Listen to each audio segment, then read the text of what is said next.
Hello student, आज हम पढ़ेंगे गवर्नमेंट टेक्स्ट बुक की यूनिट नंबर 6 ज्योमेट्रीज में हम क्या पढ़ेंगे। Horizontal line, vertical line, parallel line, non parallel line, फिर इसके बाद एंगल है, एंगल के फिर टाइप्स है, acute angle, measurement of angle है, difference between acute and acute right angle है, फिर इसके बाद 2D शेप्स हैं, फिर सर्कल है, रेडियस ऑफ सर्कल है, सरकमफेरेंस ऑफ सर्कल, ये सारी पैरामीटर एंड एरिया ऑफ हम कैसे मालूम करना है, ये सारी चीज़ें हम क्या इस ज्योमेट्री के इस चैप्टर में पढ़ेंगे। तो इसके लिए मैंने एक शॉर्टकट पेज पर लेके वो मैं आपको दिखा रहा हूँ। ज़्यादा ये बुक को आपको दिखाने की ज़रूरत नहीं है, मैं बस शॉर्टकट वो जो पेज पर मैंने लेके हैं वो मैं आपको दिखा रहा हूँ। उसमें सबसे पहले जो टॉपिक है वो हॉरिजॉन्टल लाइन है। हॉरिजॉन्टल लाइन कौन सा लाइन होता है जिसका 180 डिग्री का हो, यानी ये आप देख सकते हैं कि पहले तो आप 180 डिग्री का हो, और दूसरा जो एक्स एक्सिस पर हो, यानी ये कोऑर्डिनेट सिस्टम है, ये एक्स एक्सिस ये मतलब आप ये जो हॉरिजॉन्टल जो हम सरफेस पर हम कोई चीज़ अगर पड़ा रहता है तो हम इसको कहते हैं ये हॉरिजॉन्टल है। तो 180 डिग्री जब सरफेस के साथ 180 डिग्री बना रहा हो तो ये क्या है, ये हॉरिजॉन्टल होता है वो चीज़। तो इसके लिए अगर हम ये लाइन फॉर एग्जांपल ये पेज जो है ये एक सरफेस है, इस पर मैं ये लाइन ड्रा कर रहा हूँ तो ये क्या है, ये हॉरिजॉन्टल लाइन है। इसका डिग्री सरफेस के साथ क्या है 180 डिग्री है। जो हॉरिजॉन्टल लाइन का डिग्री कौन सा होगा, क्या होगा, ये 180 डिग्री होगा। ये आपने MCQs के लिहाज से जहन में रखे। फिर वर्टिकल लाइन है, वर्टिकल लाइन जो वाई एक्सिस के साथ हो, और वर्टिकल लाइन का एंगल के कौन सा क्या होता है 90 डिग्री होता है। ये भी आप ध्यान में रखें। वर्टिकल लाइन का एंगल क्या होगा 90, हॉरिजॉन्टल का क्या होगा 180 डिग्री। फिर है हमारा अगला जो टॉपिक है वो पैरेलल लाइन और non parallel line. Parallel line में वो लाइन जिसके दरमियान एंगल जो है वो सेम हो, चाहे वो किसी भी डायरेक्शन में हो। फॉर एग्जांपल ये अब इस डायरेक्शन में तो ये भी पैरेलल है, ये इस डायरेक्शन में ये भी पैरेलल है, ये इस डायरेक्शन में ये भी पैरेलल है। हमने एंगल को देखना है कि इनके दरमियान एंगल जो है वो सेम होगा, तो ये क्या है, ये पैरेलल लाइन है। नॉन पैरेलल लाइन में वो चाहे किसी भी डायरेक्शन में हो लेकिन उसके दरमियान एंगल सेम ना हो। जिस तरह ये अगर हम इसको ऐसे से एक्सटेंड कर ले तो ये एक पॉइंट पर अपने आप को क्रॉस कर इंटरसेक्ट कर सकते हैं। इस तरह ये भी यहाँ पर इंटरसेक्ट कर सकते हैं, मतलब कि जो लाइन आपस में इंटरसेक्ट करते हैं वो क्या है, वो नॉन पैरेलल लाइन है। फिर अगला जो टॉपिक है वो एंगल है। एंगल में फिर एक्यूट एंगल है, एब्ट्यूस एंगल है और राइट एंगल है। एक्यूट एंगल वो एंगल होता है, ये आपने यहाँ इस पर बहुत सारे ज़्यादा MCQs आ रहे हैं, और ये भी हर टेस्ट में तकरीबन ये 2 MCQ, इन दोनों में से एक MCQs तो ज़रूर होगा, या तो एब्ट्यूस का होगा या एक एक्ट्यूस का होगा। आप अगर प्रीवियस जो PST, ETA, NTS के टेस्ट देखें तो इसमें ये MCQs आए हैं। तो फिर ये आप ध्यान में रखें, एक्यूट एंगल जो है वो लेस देन 90 होगा, वो एक्यूट एंगल होगा। एब्ट्यूस एंगल जो है वो ग्रेटर देन 90 है लेकिन 180 से कम है, ये भी पॉइंट आप ध्यान में रखें। एब्ट्यूस एंगल क्या है 90 से ज़्यादा है लेकिन 180 से कम होगा, तो ये एंगल क्या होगा, ये एब्ट्यूस एंगल होगा। अब राइट एंगल का एंगल क्या होता है, ये जिसे ऊपर मैंने वर्टिकल में बताया, राइट एंगल का एंगल क्या होता है 90 डिग्री होता है। अब ये स्क्वायर रेक्टेंगल ये सारे ये हैं, ये 90 एंगल है।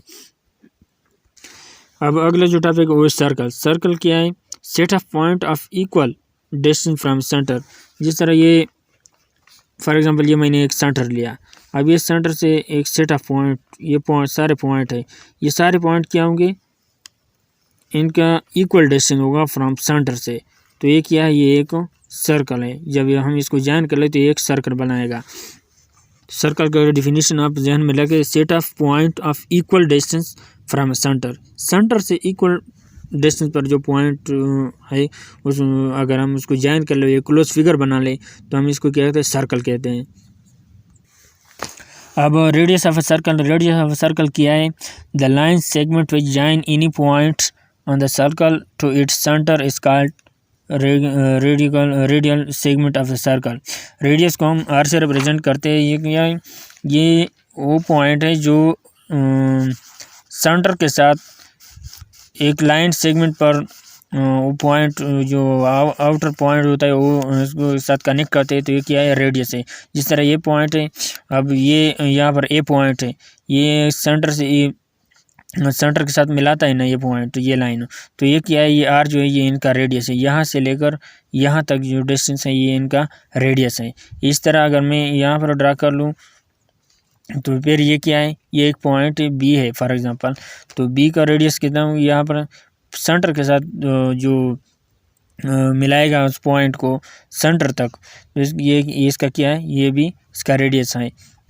फिर डायमीटर ऑफ ए सर्कल है। डायमीटर ऑफ सर्कल आसान अल्फाज में ये समझे कि जब दो रेडियस को हम आपस में ऐड कर लें तो ये क्या है, डायमीटर ऑफ सर्कल, यानी वो लाइन सेंटर पे पास होगा और दोनों पॉइंट अपोजिट सरफेस के दोनों पॉइंट को आपस में ज्वाइन करते, तो ये क्या है, डायमीटर ऑफ सर्कल है। यहाँ पर की फैक्ट में लिखा भी है, diameter of a circle is 2/2 of its radius, यानी रेडियस तो सिर्फ सेंटर तक है, सेंटर पर पास नहीं होता रेडियस। और डायमीटर क्या है, डायमीटर दोनों आप आउटर सरफेस पे दोनों पॉइंट्स है उसको मिलाते हैं तो सेंटर पे पास भी होते हैं, ये क्या है, ये डायमीटर है। अब ये अगर आपको ये दिया जाए कि अक्सर डायग्राम दिया जाए कि आप ये बताएं कि ये इनका डायमीटर है कि नहीं, तो आप ये क्या है, ये इनका डायमीटर नहीं है, क्योंकि ये इस सर्कल के सेंटर पे पास नहीं हो रहा, तो ये इनका डायमीटर नहीं है। डायमीटर के लिए सब पॉइंट क्या है, वो सेंटर पे पास होगा। अब इस सर्कल का जो टोटल एरिया होता है, फॉर एग्जांपल ये 1 रिवॉल्यूशन में अब यहाँ से अगर मैं स्टार्ट कर लूँ तो फिर यहाँ से फिर यहाँ तक हूँ, तो इसको क्या कहते हैं, ये सर्कमफेरेंस ऑफ ए सर्कल कहते हैं। Circumference of a circle complete 1 revolution, एक पॉइंट से आप स्टार्ट कर ले, फॉर एग्जांपल यहाँ से मैंने स्टार्ट किया, यहाँ से यहाँ तक हूँ, फिर दोबारा इस पॉइंट तक हूँ, क्या है, circumference of a circle. Circumference of a circle का मतलब कि सर्कल कितना बड़ा है, ये हम ये बता रहे हैं, ये छोटा है बड़ा है, तो इसके लिए हमने क्या करना होता है, सर्कमफेरेंस ऑफ ए सर्कल को मालूम करना होगा। अब सर्कमफेरेंस ऑफ ए सर्कल को कैसे मालूम करना है, ये इंशाल्लाह अगली वीडियो में हम इस पर डिटेल बात करेंगे कि एक ट्रायंगल और रेक्टेंगल, इन सब चीज़ का आपने एरिया कैसे मालूम करना है, इनका डायमीटर कैसे मालूम करना है, ये मैं अगला वीडियो इंशाल्लाह तफसील के साथ मुकम्मल तकरीबन 10 मिनट में मैं आपको ये मुकम्मल ज्योमेट्री, ये pyramid, cone, rectangle, triangle, cone, इन सब का एरिया और पैरामीटर की फार्मूलेज बता रहा हूँ, इंतहाई शॉर्टकट फार्मूलेज है, वो मैं आपको इंशाल्लाह अगली वीडियो में बता रहा हूँ। अब सिमेट्री क्या होता है, सिमेट्री वो लाइन होता है जब हम अगर एक शेप है उसको हम या दरमियान में इसको हम डिवाइड कर ले, जैसे भी हो उसको हम अगर डिवाइड कर लें तो फिर वो क्या होगा, वो डायमीटर होगा। अब सिमेट्री क्या है, सिमेट्री वो लाइन है जो एक शेप को 2 इक्वल पार्ट्स में डिवाइड करते हैं और उसको अगर हम दोबारा मतलब जोड़ दें तो फिर उससे उन 2 पार्ट से दोबारा वही शेप जो है वो बनेगा, तो ये क्या है, ये सिमेट्री है, ये सिमेट्री लाइन है।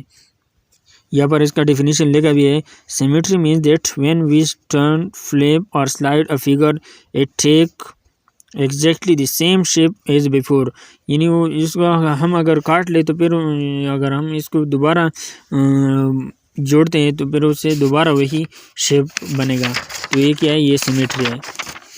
अब ये कंपैरिजन ऑफ 3D शेप्स हैं। 3D शेप में cube, vertex, cylinder, coin, pyramid, ये सब हम 3D शेप में आते हैं।